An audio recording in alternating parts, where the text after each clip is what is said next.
हाँ जी, तो नमस्कार बेटा। आज जो हम टॉपिक करने वाले हैं दैट इज कि what is the physical significance of HII, HIJ, SII and SIJ in secular equations. So पहले इनका लिटरल मीनिंग जान लेते हैं। HII that means integration of psi I with the Hamiltonian psi I, ठीक है। और HIJ means it is equal to integral of psi I Hamiltonian with psi j d tau, okay। और SII means integration of psi I d tau। अब देखो psi I में 2 times लिख रहा हूँ, we can write psi I square. और अगर psi जो है वो रियल है then it can be written as psi square, but if psi is complex तो हमें उसका कॉम्प्लेक्स कॉन्जुगेट लिखना पड़ता है, साई और साई स्टार, ठीक है ना। और SIJ it means integration of Sai I into Sai J D tau, ठीक है। अब देखो I स्टैंड्स फॉर कि कोई आयत एटम है और उसी का ही आयत एटॉमिक ऑर्बिटल है जिसका साई आई जो है वो वेव फंक्शन है, ठीक है। इसका मतलब ये है, क्लियर। वैसे ही आई और जे मतलब एक आयत एटम है और दूसरा जेथ एटम है ना। ये आई और जे एटम्स हैं जिनके साई आई और साई जे जो है वो वेव फंक्शंस हैं, मतलब एटॉमिक ऑर्बिटल्स हैं, ठीक है। और डी टाउ पता ही आपको, it means it is volume element dx into dy into dz, done. अब देखो मैं एटम्स ना 1 2 लेता, मतलब हम 2 सेकुलर इक्वेशन बनाता हूं मैं जिसका ऑर्डर 2 है। तो सेकुलर इक्वेशन ऑफ ऑर्डर 2 जो हमने वेरिएशन मेथड में की हुई थी वो क्या होती है, H11 माइनस ES11, ठीक है। फिर H12 minus ES12, H21 minus ES21, H22 minus ES22। ये सेकुलर इक्वेशन है ऑफ ऑर्डर 2। ये सेकुलर डिटर्मिनेंट बोल सकते हैं, इसको क्या बोलेंगे हम, सेकुलर डिटर्मिनेंट। तो सेकुलर डिटर्मिनेंट से हमने ये इक्वेशन लिखी है, ठीक है ना। अब हम बात करते हैं कि अगर दोनों सेम है, जैसे H11 है H22 है ना, तो एक ही मतलब हुआ ना। HII मीन्स H11 या H22। तो ये H11 H22 इनको हम डिनोट करते हैं बेटा अल्फा से, और इसको हम बोलते हैं कोलंबिक इंटीग्रल। क्या बोलते हैं इसको, कोलंबिक इंटीग्रल। ये इसका फिजिकल सिग्निफिकेंस हुआ। इसका एग्जैक्ट मीनिंग क्या है वो भी मैं बताता हूं। इसको कोलंबिक इंटीग्रल बोलते हैं एक तो, और इसका जो मतलब है अल्फा, है ना, इट रिप्रेजेंट्स HII और अल्फा HII समझ गए ना अब, के सेम ऑर्बिटल, एक ही ऑर्बिटल है ना। तो इट रिप्रेजेंट्स एवरेज एनर्जी। क्या रिप्रेजेंट करता है ये, average energy of an electron, represents average energy of an electron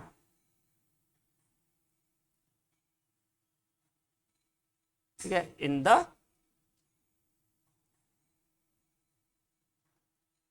atomic orbital. कौन सा atomic orbital, in the ith atomic orbital, ठीक है, समझ गए। और it is assume to be equal, सबके लिए इक्वल होगा, चाहे कोई भी हो, कोई भी, चाहे आईएथ हो या जेथ हो, कोई भी 1 2 3 4 कोई भी एटॉमिक ऑर्बिटल हो, हर ऑर्बिटल में जो एवरेज एनर्जी है इलेक्ट्रॉन की, है ना, that is assume to be equal. और उन सब को हम रिप्रेजेंट करते हैं अल्फा से, ठीक है ना। तो अब आपको पता है कि अगर ये एवरेज एनर्जी है इलेक्ट्रॉन की इन द एटॉमिक ऑर्बिटल, तो उसकी वैल्यू क्या होगी हमेशा, it is always negative. Alpha is always negative. क्यों? क्योंकि आपने पढ़ा होगा कि जब इलेक्ट्रॉन फ्री होता है, फ्री इलेक्ट्रॉन जो होता है उसकी एनर्जी क्या होती है, फ्री इलेक्ट्रॉन की एनर्जी क्या होती है, zero. Energy of the free electron is zero. तो जब भी इलेक्ट्रॉन एटम के अंदर होगा तो it is in interaction with the nucleus, nucleus के साथ उसका अट्रैक्शन होगा, and due to that attraction जो एनर्जी है वो क्या हो जाएगी, लेस देन जीरो, क्योंकि एनर्जी रिलीज हो जाएगी ना। तो less than zero means that's why it is always negative. और जितना वो न्यूक्लियस के पास होगा उतना ही क्या होगा, ज्यादा अट्रैक्शन, तो अल्फा की वैल्यू उतनी ज्यादा नेगेटिव आएगी। मतलब we can say alpha is more negative if electron is closer to the nucleus।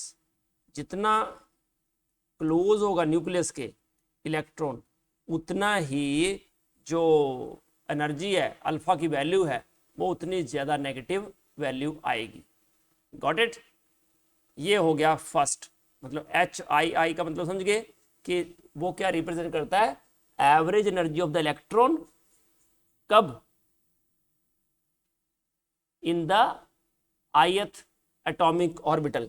और अगर मैं लिखता हूं HRR तो इसका मतलब क्या होगा, psi R Hamiltonian psi R D tau, तो ये भी इक्वल टू अल्फा होगा, बट इसका मतलब क्या होगा, average energy of the electron, है ना, average energy of an electron in the earth atomic orbital. मतलब जो आर एटॉमिक ऑर्बिटल होगा, आर एटम होगा, उसमें उसकी एवरेज एनर्जी रिप्रेजेंट करेगा।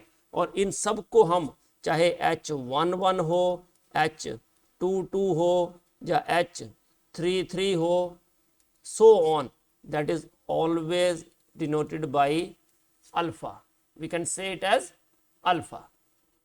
डन? तो ये फर्स्ट हो गया। Second HIJ। अब HIJ का मतलब क्या है, मतलब HIJ मतलब I is not equal to J। First thing, I की वैल्यू J के बराबर नहीं है, ठीक है। तो इसको हम जो है, जैसे उसको क्या बोला था मैंने, कोलम्बिक इंटीग्रल, वैसे ही इसको क्या बोलते हैं हम, resonance integral. This is called resonance integral, ठीक है।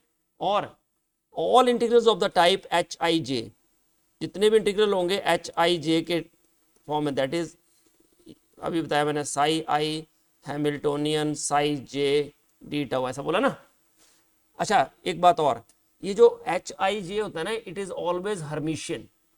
अब ये हर्मिशियन का मतलब क्या है कि HIJ हो या HJI हो, they are equal. It represent कि जो ये ये जो H है ना, दैट इज हर्मिशियन ऑपरेटर हो गया ना ये, तो दिस इज हर्मिशियन। तो HIJ और HJI दैट इज इक्वल, उसमें कंफ्यूजन नहीं होना चाहिए। H12 इक्वल टू H21,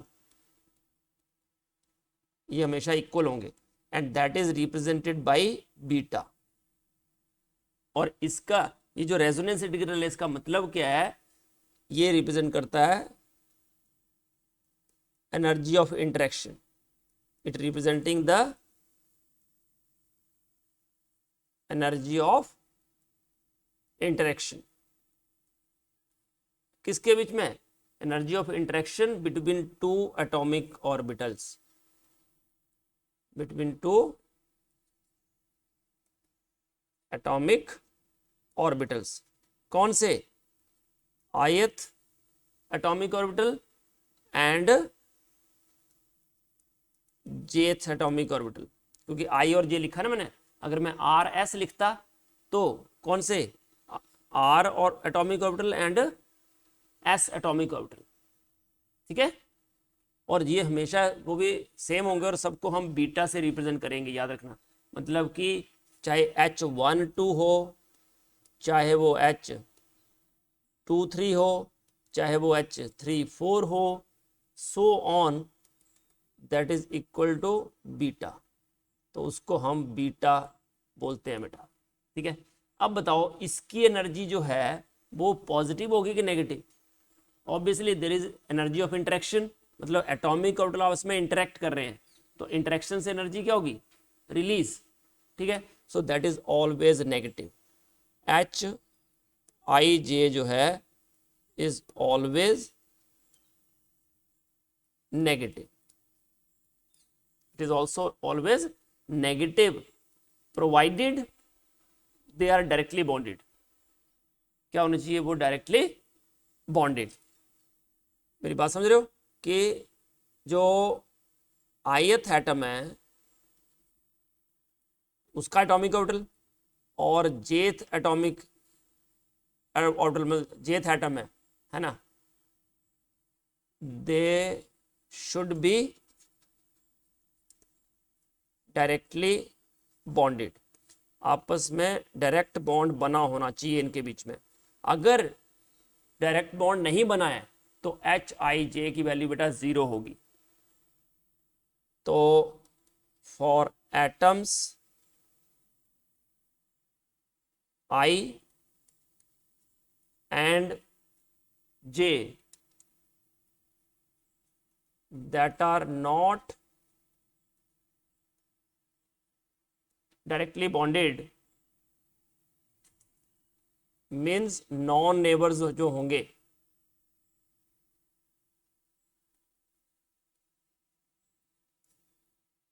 ठीक है, उनमें जो वैल्यू होगी दैट इज इक्वल टू 0।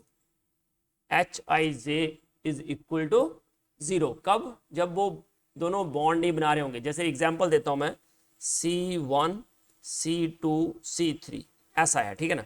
तो H12 equal to H23 and that is equal to beta and that is non zero, that is not equal to 0, that is always negative. But अगर मैं बोलूं कि H13 that is equal to 0, because जो C1 है और C3 है उनमें direct bond नहीं है, they are not directly attached, they are non neighbours, आपस में नेबरिंग पोजीशन पे नहीं है वो, तो उनकी वैल्यू बेटा आएगी 0। डन। और H13 इक्वल टू H31, क्योंकि 1 को 3 से देखो या 3 को 1 से देखो एक ही बात है। H1 को 2 से देखो या 2 को 1 से देखो, बॉन्डिंग सेम ही बात है ये। डन। ये हो गए दो चीजें। अब नेक्स्ट पॉइंट, और देख लो चाहे अल्फा है या बीटा है दोनों क्या है? नेगेटिव, है ना, ऋण वैल्यू होती है इनकी। Okay, now next overlap integral Sij,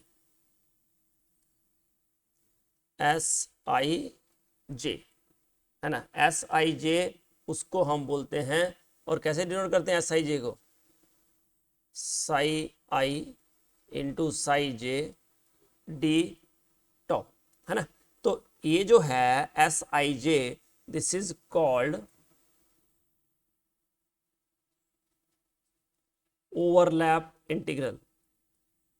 इसका मतलब अगर दो एटॉमिक ऑर्बिटल जो हैं उनमें ओवरलैपिंग होती है, ठीक है, ओवरलैपिंग होती है, तो जो वैल्यू आएगी Sij की दैट इज ग्रेटर देन 0।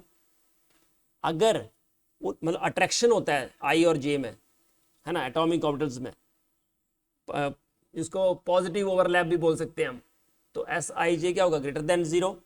अगर दोनों के बीच में रिपल्शन होता है, मैं एग्जांपल देता हूं आपको, जैसे देखो एक है क्रस्ट और दूसरा का भी क्रस्ट है ना, तो दोनों आपस में ओवरलैप करेंगे, क्रस्ट ओवर क्रस्ट, है ना। तो ऐसे केस में जो एस आई जे होगा दैट इज ग्रेटर देन 0, या ऐसे बनाता हूं मैं, इसका प्लस इसका माइनस और इसका प्लस और इसका माइनस, है ना। तो ये दोनों आपस में क्या करेंगे, हैं? अच्छा, तो ये जो है दोनों आपस में क्या करेंगे, पॉजिटिव ओवरलैप। तो इन सब के लिए क्या आएगा, S I J greater then 0। मतलब कि इसका मतलब ये हुआ कि जब ये दोनों आपस में मिक्स होंगे, ओवरलैपिंग करेंगे, तो जो इलेक्ट्रॉन की डेंसिटी है, electron density between bonded atomic orbitals increases. Electron density between the atomic orbitals increases. ठीक है, एटॉमिक ऑर्बिटल्स के बीच में जो इलेक्ट्रॉन डेंसिटी है वो क्या करेगी, इंक्रीज करेगी। देखो ये एस एस हो गया, ये कौन सा हो गया, पी है, पी पी ऑर्बिटल हो गए, मतलब चलो इसको मान लेते हैं पी एक्स, है ना, या पी वाई, और देखो ये पी वाई और ये भी पी वाई, चलो ये एक्स ले लेते हैं और ये भी एक्स, पी एक्स, इसको ले लेते हैं पी वाई, है ना। तो उनके बीच में भी कौन सी हो रही है, पॉजिटिव ओवरलैप। फिर और एग्जांपल लेते हैं, जैसे एक एस ले लेते हैं और एक पी, एक एस दूसरा पी जेड, तो प्लस प्लस ओवरलैप हुई, ये भी पॉजिटिव ओवरलैप बोली जाएगी। या और एग्जांपल लेते हैं, जैसे एक मैं डी ले लेता हूं, ये डी ऑर्बिटल लिया मैंने, ठीक है, प्लस प्लस माइनस माइनस, और एक ले लिया पी, और पी में कैसे, ये प्लस ये माइनस, ठीक है। तो ये डी और ये पी, तो इनमें भी क्या होगा, प्लस के साथ प्लस का ओवरलैप, माइनस के साथ माइनस का ओवरलैप, तो ये भी क्या हुआ एक किस्म का पॉजिटिव ओवरलैप। मतलब क्रस्ट के ऊपर क्रस्ट, ट्रफ के ऊपर trough, crust over crust, trough over trough. ऐसे देखो, ये कंस्ट्रक्टिव इंटरफेरेंस जिसको बोलते हैं हम, अलग अलग नाम से बोल सकते हैं आप। देखो ये क्रस्ट के ऊपर क्रस्ट, ट्रफ के ऊपर ट्रफ, तो उसको बोलते हैं पॉजिटिव ओवरलैप। या एक और ले लेते हैं एग्जांपल, जिसमें डी ऑर्बिटल है, डी और डी, ये plus minus, sorry plus plus plus minus minus, है ना, और माइनस माइनस प्लस प्लस, तो ये डी डी ओवरलैप। ये सारे जो मैंने बनाए हैं, है ना, 1 2 3 4 5 6, इन सब में देखो, सब में क्या हो रहा है, क्रस्ट के ऊपर क्रस्ट, ट्रफ के ऊपर ट्रफ, ठीक है। तो इनको बोलते हैं हम पॉजिटिव ओवरलैप। और इसमें जितनी ज्यादा ओवरलैपिंग होगी उतनी electron density between the atomic orbital क्या हो जाएगी, इंक्रीज। देखो न्यूक्लियाई के बीच में इलेक्ट्रॉन डेंसिटी बढ़ जाएगी तो उनके बीच में अट्रैक्शन बढ़ जाएगा, ठीक है। तो उतना मतलब इसका मतलब एस आई जे की वैल्यू जितनी ज्यादा पॉजिटिव आएगी उतनी ओवरलैपिंग क्या होगी, हायर। तो जो बॉन्ड होगा उनके बीच में उतना स्ट्रॉन्ग बनेगा। मतलब एस आई जे हम बॉन्ड स्ट्रेंथ से भी इसको आइडेंटिफाई कर सकते हैं कि बॉन्ड की स्ट्रेंथ उतनी ही ज्यादा होगी, है ना। बंद जो है बदू मजबूत बने से, है ना, अगर ऐसा ओवरलैपिंग ज्यादा होती है तो। Got it. ये हो गया अपना एस आई जे अगर ग्रेटर देन जीरो, मतलब वो जीरो ग्रेटर देन जीरो भी हो सकता है, लेस देन जीरो भी हो सकता है और इक्वल टू जीरो भी हो सकता है। तो मैंने पहला केस बताया जब एस आई जे की वैल्यू ग्रेटर देन जीरो है। अब दूसरा केस ले रहा हूं मैं जिसमें एस आई जे की वैल्यू जो है लेस देन जीरो। अब लेस देन जीरो कब होगी? जब दो एटॉमिक ऑर्बिटल पास आए और उनके बीच में जो इलेक्ट्रॉन डेंसिटी है वो कम होती जाए। क्या होती जाए? कम होती जाए। मतलब कि इलेक्ट्रॉन डेंसिटी कम होने का मतलब क्या है कि उनके बीच में क्या होगा? रिपल्शन। उनके बीच में क्या होता जाएगा? रिपल्शन। जैसे देखो मैंने क्या लिया, एक ले लिया प्लस और दूसरा ले लिया माइनस। इससे क्या होगा? क्रस्ट के ऊपर ट्रफ आया, इस तरह से देख लो, plus minus minus plus, plus के सामने क्या है? ये प्लस, उसके सामने माइनस, मतलब क्रस्ट के सामने ट्रफ, तो ओवरलैप ही नहीं करेगा ना। और उससे क्या होगा? जो इनके बीच का जो जो क्या बोलते हैं एम्पलीट्यूड हो तो वेव फंक्शन है वो कम हो जाएगा। तो इलेक्ट्रॉन की डेंसिटी क्या हो जाएगी? डिक्रीज। और इलेक्ट्रॉन डेंसिटी दो न्यूक्लियस के बीच में डिक्रीज हो जाएगी तो they are more exposed.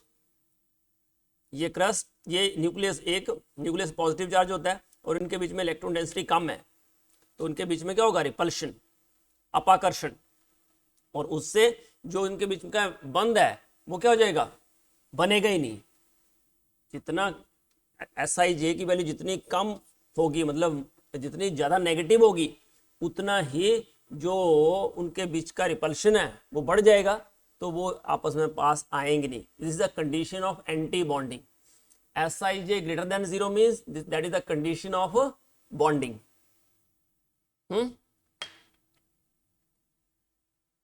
Got it? तो जैसे एग्जांपल लेता हूं मैं, ये लिया एक प्लस माइनस, या मैं लूं कि ये है, या ऐसा करता हूं, ये S और ये P, तो इनके बीच में क्या है? Negative overlap. क्रस्ट के सामने क्या है? ट्रफ, है ना। या फिर ये ऐसा एग्जांपल, ये दूसरा, तीसरा एग्जांपल लेता हूं कि ये क्रस्ट ट्रफ और इधर ट्रफ क्रस्ट और क्रस्ट ट्रफ या ट्रफ क्रस्ट, ये भी नेगेटिव ओवरलैप होगी। या प्लस प्लस माइनस माइनस और माइनस प्लस, ये भी नेगेटिव ओवरलैप।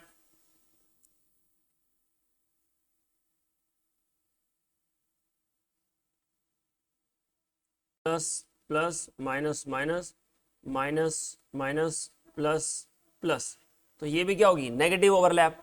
तो ये सारे जो कंडीशन है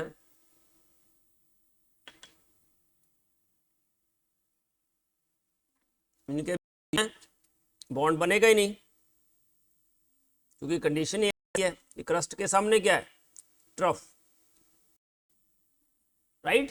तो ये हो गया नेगेटिव ओवरलैप, है ना। Negative overlap means condition for anti bonding.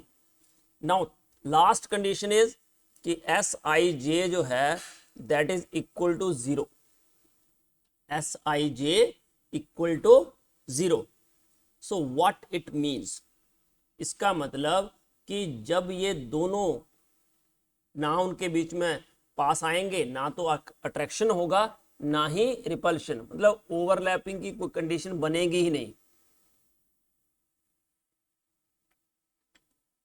जैसे एग्जांपल देता हूं मैं, ये है पी ऑर्बिटल, ठीक है, और इसमें मैंने ये ले लिया एस, ठीक है। तो ये तो प्लस ही होता है, तो एक क्या बनेगी? प्लस प्लस ओवरलैप, दूसरी माइनस प्लस माइनस ओवरलैप। एक साइड प्लस ओवरलैप एक साइड माइनस, तो ये तो नेट ओवरलैप क्या होगी, zero, net overlap is zero. या एक ले लेता हूं मैं पी एक्स, मतलब अलग अलग दोनों आपस में परपेंडिकुलर हो, तो दोनों आपस में ओवरलैप करेंगे ही नहीं ना, they will not overlap with each other, ठीक है। या एक ले लूं ऐसा D, minus minus plus plus, और ये एस, तो देखो प्लस प्लस और माइनस प्लस, मतलब एक साइड नेगेटिव ओवरलैप एक साइड प्लस ओवरलैप, तो नेट ओवरलैप इज जीरो। तो ये सारे कंडीशन किसके लिए होगी, फॉर द जीरो ओवरलैप, किसके लिए होगी बेटा, जीरो ओवरलैप, ठीक है। तो ये जो हमने किया पूरा, दैट इज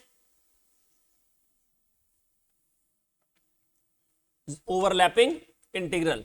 तो हमने आज जो किया उसमें हमने तीन चीजें देखी। क्या क्या चीजें देखी बेटा, एक हमने देखा कि जब h जो है सेम हो, आई आई या जे जे, एच आई आई या एच जे जे, तो उनको बेटा बोलते हैं हम अल्फा।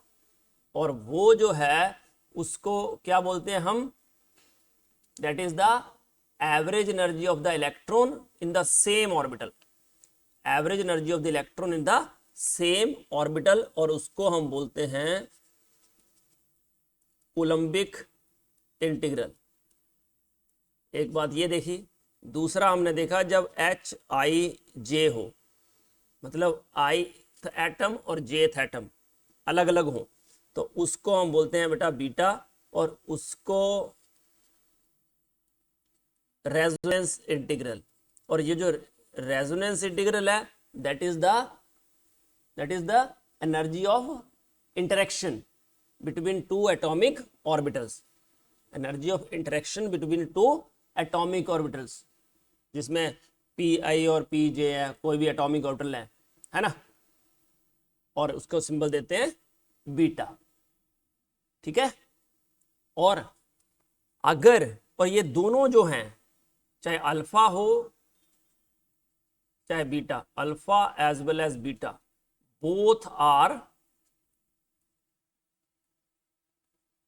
नेगेटिव, दोनों क्या होते हैं बेटा, नेगेटिव वैल्यूज होती हैं। But if I and J atom are not in direct contact, अगर वो आपस में डायरेक्ट कॉन्टैक्ट में नहीं है, then H I J equal to zero, तो एच आई जे जीरो होगा। और फिर हमने किया S I J, that is called overlapping integral,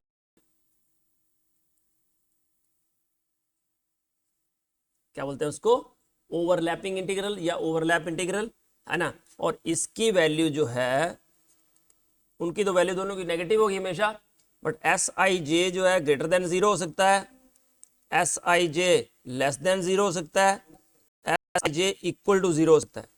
greater than zero means positive overlap, S I J less than zero means negative overlap, और S I J equal to zero means no overlap, मतलब बनेगी नहीं, overlapping होगी नहीं। और positive overlap means crest over crest and trough over trough. और negative overlap का मतलब क्या है, negative overlap means crest over trough और ट्रफ ओवर क्रस्ट, मतलब ये this is favourable for bonding and this is not favorable for bonding, it is against bonding, we can say overlap मतलब against bonding। और third जो है that indicates non bonding, मतलब non bonding atomic orbitals, bond उनके बीच में बनेगा ही नहीं, है ना। जैसे मैं एग्जांपल देता हूं आपको पॉजिटिव ओवरलैप में कि S can overlap with X, Px P Y, P Z can overlap with, है ना, बट जो पी एक्स है और हाँ और पी एक्स मतलब कि मैंने आपको ऐसे भी डायग्रामेटिकली समझाया था कि ये पॉजिटिव ओवरलैप की बात हो रही है ना, कि प्लस ऊपर प्लस माइनस के ऊपर माइनस, तो जब ये ओवरलैप होगी तो इस तरह से होगा, जो इसका क्या बोलते हैं उसको एम्पलीट्यूड है वो बढ़ जाएगा, है ना। और जितना ज़्यादा ओवरलैपिंग होगी उतना एस आई जी की वैल्यू मोर पॉजिटिव आएगी, ठीक है।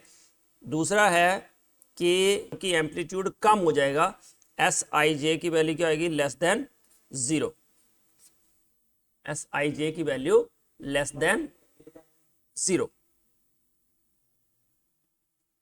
इट इज कंडीशन फॉर, और इसमें देखो जो ग्रेटर देन जीरो में, S I J greater than zero में, जो दोनों के बीच में एटॉमिक ऑर्बिटल के बीच में ये दो न्यूक्लियस है मान लीजिए, तो इन दोनों बीच में दोनों के बीच का जो रिपल्शन है न्यूक्लियाई के बीच में, वो उल्टा क्या हो जाएगा, attraction, they are involve in attraction with the electrons, therefore ये कंडीशन बॉन्डिंग में हेल्प करती है, मतलब it is favourable for bonding. But जब लेस देन जीरो होगा तब क्या होता है, दो न्यूक्लियाई जो बॉन्डेड बॉन्ड बनाना चाह रहे हैं उनके बीच की इलेक्ट्रॉन करती है, इसलिए दोनों क्या करते हैं आपस में, रिपेल। बट जब हम बात करते हैं एस आई जे, एक मान लिया ऐसा है और दूसरा इसके परपेंडिकुलर, तो ये जो है ये कभी भी ओवरलैप नहीं कर सकते क्योंकि ओरिएंटेशन ही डिफरेंट है। तो ऐसी कंडीशन में वो पी एक्स पी वाई के साथ कभी बॉन्ड बनाया ही नहीं, तो that is condition for non bonding. That's all for the day, thank you so much बेटा, God bless you all, bye.